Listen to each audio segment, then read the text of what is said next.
বাস্তবায়ন করতে দিচ্ছে না আমার বাহিনী। প্রিয় ভাইরা আমার, আমরা জানেন এই মহৎ বাহিনী কারা তাদেরকে সান্ত্বনা দিচ্ছে।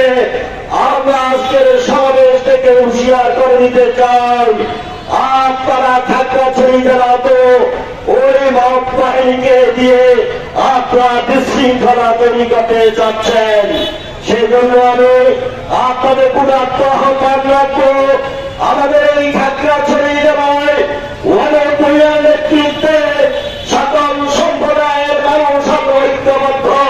প্রধান বক্তা জেলা বিএনপি সহসভাপতি জনাব মকসুদ চৌধুরী, জেলা যুব দলের যুগ্ম সম্পাদক কমল বিকাশ ত্রিপুরা, জেলা পত্র সম্পাদক পরিবর্তন করেন উপস্থিত খাগড়াছড়ি জেলা বিএনপি সুযোগ্য সহসভাপতি বাবু মনসুর চৌধুরী আমাদের ওয়ানপুরিয়ার নির্দেশে সেটাই প্রমাণ করে সংগ্রামী সভাপতি জনাব আব্দুর রব রাজাক উপস্থিত আছেন। মুসুর রহমান আজকের এই লক্ষ্য সমাবেশের প্রধান অতিথি হিসেবে শেখ হাসিনার পতনের পরে বিভিন্ন মুসুর রহমান আজকের এই লক্ষ্য সমাবেশের প্রধান অতিথি হিসেবে জনাব